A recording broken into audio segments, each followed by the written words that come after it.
A wedding is one of the most important events in life, marking a new beginning for a newlywed couple. Today, my husband and I attended my sister-in-law's wedding. Truth be told, I didn't really want to go, but I ended up going anyway. As the reception progressed and dishes were served one after another, I was somehow presented with a kid's meal while everyone else enjoyed upscale French cuisine. I was asking the staff about this mix-up when my mother-in-law approached me with a sly smile. "Are you enjoying the wedding?" she asked, looking down on me. Before I could respond, my husband spoke up. "My name is Olivia. I just turned 32, and I run my own original apparel company. I'm married to William, who is 2 years older than me. We got married 3 years ago after meeting at a department store. Most of my company's products are sold in apparel shops and department stores, and my husband worked as a security guard at one of those stores. Among the generally older security guards, he stood out to me because he was younger. I was 27 at the time, and he was 29. He was muscular but still looked slender. I learned after we got married that he used to be a firefighter but retired early due to a lung injury sustained in a fire. We met every time I went to pitch my products at the employee entrance, and he eventually asked me out to dinner. I was single then, and one thing led to another, leading to our relationship and eventual marriage 2 years later. Life with my husband is joyful. We hardly ever argue. However, the challenge is that we're both busy with work and have little time together. But I have no complaints, except for one issue with his family. He has an older sister, Sarah, who's 35. Sarah has been quite troublesome. It all started on a day when my husband and I both managed to get the same day off using our paid time off. "Why don't we go shopping since we finally have a day off together?" "Sounds great.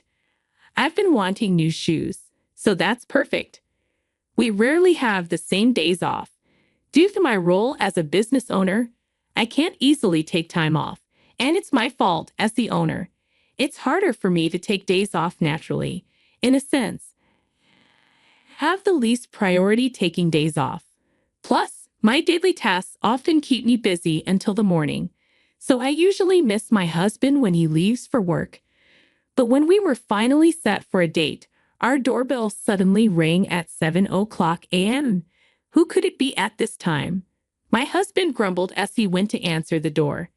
"Hurry up and open up." Someone was yelling. "Sis," he exclaimed, and I followed him to the door. When we opened it, there stood my sister-in-law, Sarah, with a suitcase. "Sarah, what brings you here at this hour?" We were completely baffled. With a nonchalant expression, she said, "Let me stay here for a while, okay?" "Excuse me, what do you mean, sis?" Naturally, we were perplexed. She had just shown out of the blue asking to stay, as if it was the most natural thing. So we asked, "Why? What's going on? You didn't even tell us you were coming." "Well, I'm getting married soon, and the venue is close to your home. It's a hassle to come all the way here for venue inspections and dress fittings. Then I remembered you both lived around here," she said and started to barge in. I immediately objected. "Wait, we finally have a day off together, and we were about to go out." Hearing this, Sarah's face suddenly brightened. "Oh yeah, we're going shopping," she said, getting excited. My husband and I exchanged a look. Don't tell me you're planning to come with us?" I asked hesitantly. "Why not? Is there a problem?" she retorted defiantly at her audacity. My husband and I were dumbfounded. Then she added, "I want to go look at baby stuff. I want to make sure I'm ready for the baby." She seemed all set to tag along, taking the lead while we stood frozen at the entrance. "Come on, let's get ready. We'll leave by 9:00 a.m. How are we going? By car?" My husband's face darkened at her self-centered attitude. I rarely see him look so gloomy, but it seems he's never gotten along with his sister. He mentioned they used to fight a lot as kids. Is there any way you can leave? William and I just want to enjoy our day off together." I said. Sarah glared at me and snapped. What? You want to exclude me? Wait, you're from a single mother family, right? Yes, I am.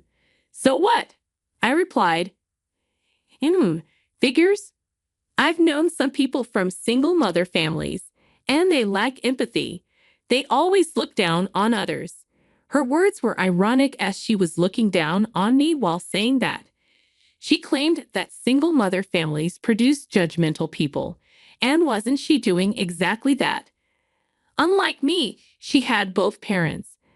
Her perspective was a baseless stereotype, and it infuriated me. That's prejudice.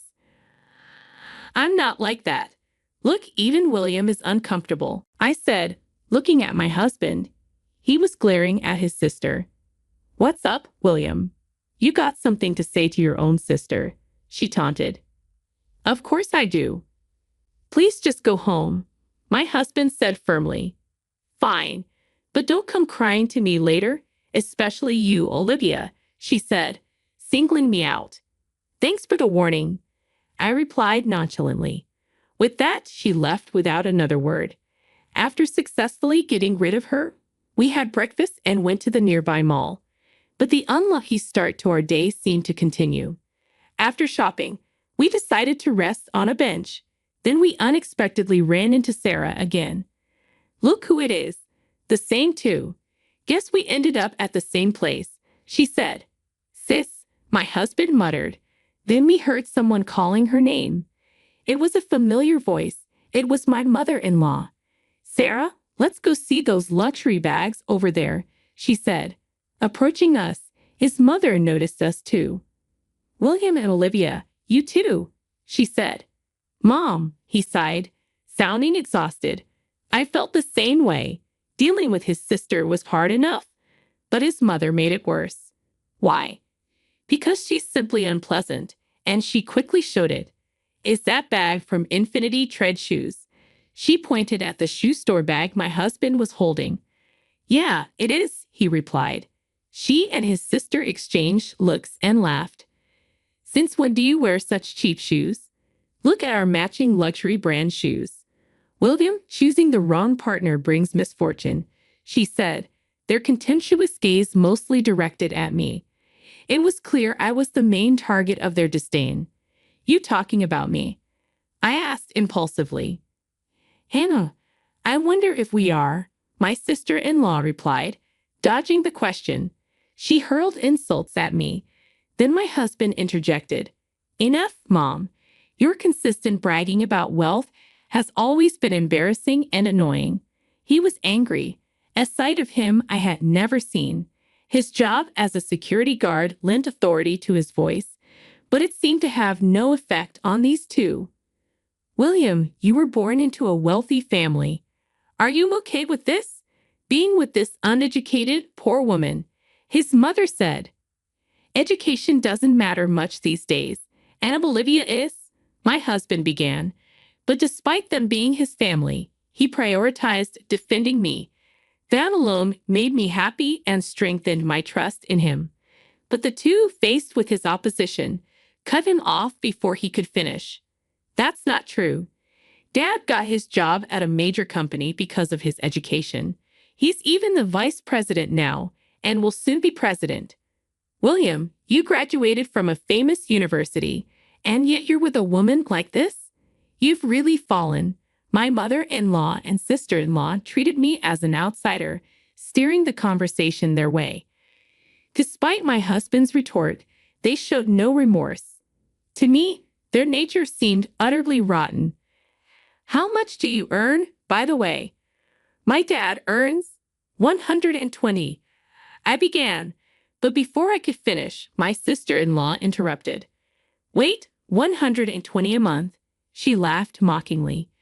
Sorry, I should have been more considerate.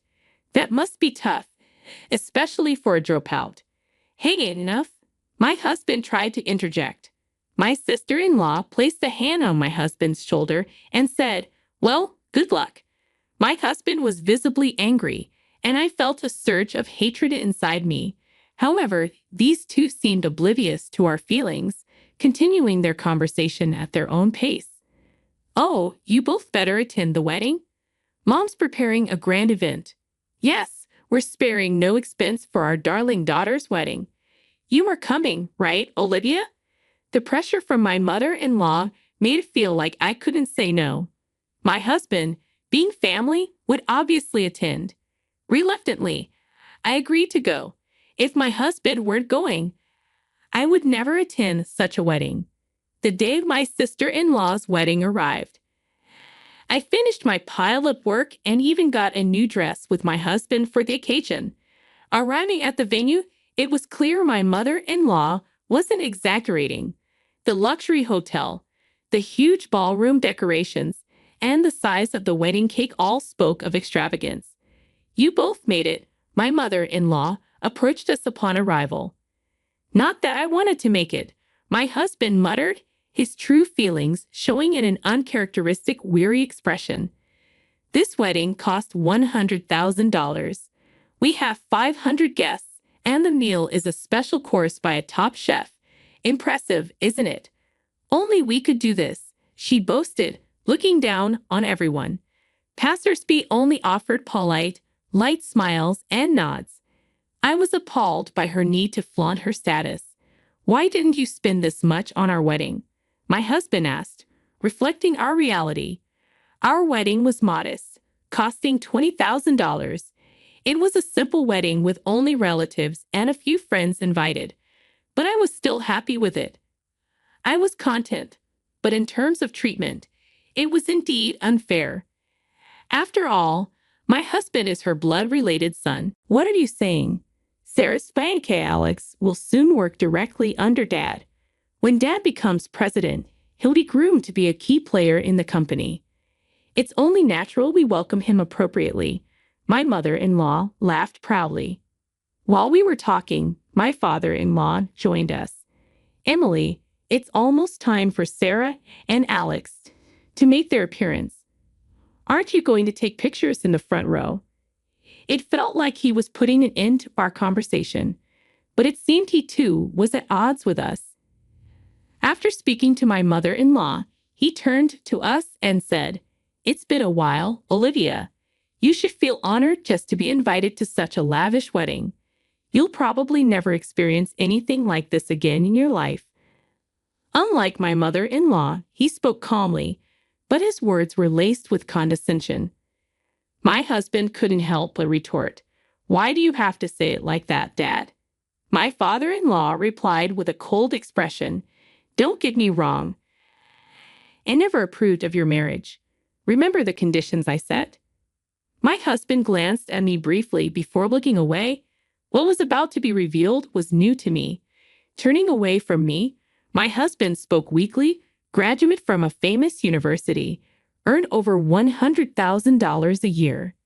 That's right, you remember well. And Olivia, turning his gaze briefly to me and then back to my husband, he continued, Olivia did drop out, but it doesn't matter. She's making money. Before my husband could finish, my mother-in-law interrupted, shouting, "Daniel, look, Sarah has finished changing into her second dress." She shouted loudly, drawing attention. If it weren't her daughter's wedding, such behavior would surely have warranted complaints for being disruptive. Others glanced at her, forcing smiles. Called by my mother-in-law, my father-in-law said, "We'll talk about this later," and left the scene. My husband murmured, "Olivia is much more amazing than you think, Dad," as he watched his father leave. I felt comforted knowing he thought so highly of me. No matter what, he was on my side. That truth alone lifted my spirits more than anything. When the bride and groom appeared, the hall erupted in applause. The feast began with my sister-in-law's announcement. "We have a special course prepared by a top chef today. Please enjoy it." After her words, the wait staff began serving the food. However, my mother-in-law and a server were arguing close by. "Are you sure about this?" "Yes, just do it." "I understand," the server replied, looking uncomfortable. I soon realized this was the preparation for a prank on me. With the large number of guests, serving the food took time. When my meal finally arrived, I was taken aback. Huh? In front of me was a kid's meal. I immediately asked the server, "Excuse me, but there must be a mix-up." I questioned calmly, despite thinking such a mistake was unusual. The server looked at me uncomfortably, the same one who had spoken with my mother-in-law earlier. "Can you replace it, please?" I added as the server remained silent. Finally, he spoke. "This isn't a mistake. I was instructed to serve you the kid's meal." "What?" My voice of surprise made my husband join the conversation. "What's wrong, Olivia? Why a kid's meal?" He too was surprised to see my meal. Why is my meal different from everyone else's? It was more embarrassing than shocking. People around started to stare at me. "Why do you have a kid's meal?" my husband asked. "I don't know either," I replied. Then my mother-in-law approached, laughing. "How's your meal? Perfect for a dropout from a single-parent home, right? If you don't like it, you can leave," she taunted. Her unilateral spouting had me reaching my limit of patience. No matter how much I disliked my sister-in-law, I couldn't ruin someone else's wedding. I had been holding back because of that, but if the orchestrator of the wedding was causing the disruption, there was no need for me to keep holding back. Just as I was about to respond, my husband spoke up first. "Seriously, what are you doing? Aren't you embarrassed by this childish behavior?" His tone was calm but filled with anger, his eyes not smiling. I had never seen such a cold expression from him, as if he was looking down on an inferior creature. "What childish behavior? What are you talking about?" My mother-in-law feigned ignorance, but my husband didn't let her get away with it. Everything. Why serve a kid's menu to an adult? "It's obvious Olivia wouldn't order such a thing," he said. My mother-in-law retorted, her face turning red. "Marrying a poor woman, and you dare to talk back to us? You've become a mere commoner since you married her, away from our elite path." What a terrible way to speak. Though the notion that wealthy people are superior exists everywhere, my mother-in-law seemed to exceed that by far. I interrupted their conversation and spoke coldly to her. "True, I did drop out.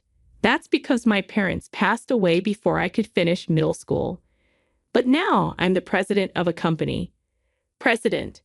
I bet it's nothing significant," she sneered, unrelenting. Seeing this, I sighed.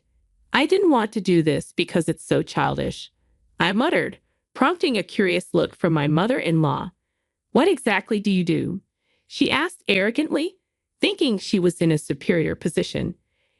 It was disgusting to see such an attitude. "Daniel's company is Solar Burst Innovations, right?" "Yes, that's right, and he'll be the next president," she replied proudly. "Is that so? By the way, the current president, Morgan, is a major client of my company. The stocks distributed in his company every month are commissioned directly to my company by Morgan himself." "What?" My mother-in-law was momentarily lost for words. The socks I mentioned, developed by my company, were exceptional for their comfort even after long hours of wear. Originally, the technology was used for t-shirts but was expanded to all clothing types. Everything Morgan wore was from our company. I was the one who suggested he try our socks for his entire company, and since then, our relationship had been close professionally. As mentioned, everything he wears is made by our company. That means even if you boast about your husband becoming the next president, if I report to Morgan about you, that might just remain a dream," I said. My mother-in-law's face turned pale as if a fever had broken. "You know him, the president of my husband's company. Did you know Morgan didn't go to high school either?" I continued. "What? He's one of those uneducated people you despise. Shall I convey your words about the importance of education to him exactly as you said them to me?" My mother-in-law pleaded. "Please, no, don't do that." Her demeanor completely weakened. People like her crumble easily when they realize their power is threatened. My father-in-law rushed over, and I repeated the same to him. "Daniel, I'll advise Morgan not to make you the president, I warned. Please don't do that, he begged. If that happens, does your pride not allow it? My onslaught was relentless. I was surprisingly calm while confronting both of them. As I stood up to my in-laws, the surrounding crowd became noisy. Of course, they did. Trouble had started just as the meal began, and only our table's progress had stopped. Sensing the commotion, my sister-in-law approached our table. "What's all this fuss about?" she asked, unaware of the situation. "Sarah, by the way, I make over $120,000 a year. My business is stable thanks to that. I didn't tell you the other day because you interrupted our conversation." Upon hearing this, my sister-in-law's face contorted. She stood frozen, gripping the hem of her dress. After I fought back, the entire in-law family looked as if their souls had been sucked out in an instant. "So everything we've been doing to you is—" Sarah started. "Yes, just harassment towards me and self-destructive acts that undermine Daniel's position," I declared. As I said this, my mother-in-law suddenly changed her attitude and knelt on the floor. She clasped her hands together. "I'm sorry, please, I beg you. Forgive me." I wondered if she had any pride left at all. Her readiness to get on the floor so easily seemed almost refreshing, but it still wasn't a reason for me to forgive them. "No, I won't. You've judged and insulted people based on their appearances. You should face the consequences. Please, we've almost used up our savings for this wedding. If I don't become president and get a higher salary, we'll struggle financially," my father-in-law said, following my mother-in-law's example by getting on the floor. My sister-in-law watched with a powerless expression and then asked weakly, "Huh, Dad, you're out of money?" "Yes. I used all I had for this wedding as a gift to you too," he replied. "What about our honeymoon funds?" "Alex's promotion." Her voice trembled. She was only lamenting her worsened position, disliking being brought down from her pedestal. It was all about her own convenience. She wasn't trying to solve anything by herself, always depending on others. "Wait, you boasted about being wealthy and were planning to go on your honeymoon using your parents' money. How shameful," I said. "What did you say?" my sister-in-law retorted, but she had nothing more to say. To all three of them, I declared, real wealthy people and celebrities don't brag about themselves.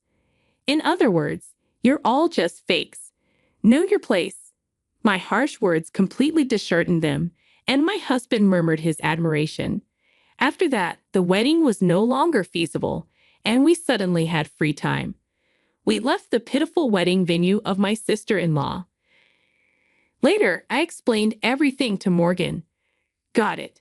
So it wouldn't be fun for you if Daniel became president, right?" "To be frank, yes." "Don't worry. I won't forgive Daniel for insulting you, nor will I make him president. Maybe I should transfer him to an overseas branch." Morgan laughed as he said this.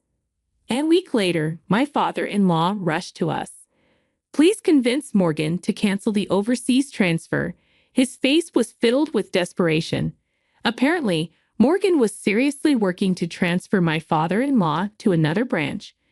When I heard it was Brazil, a half-day flight away, I almost burst into laughter. In the end, Morgan didn't cancel the request, and my father-in-law, unable to go to Brazil, seemed to have resigned from the company.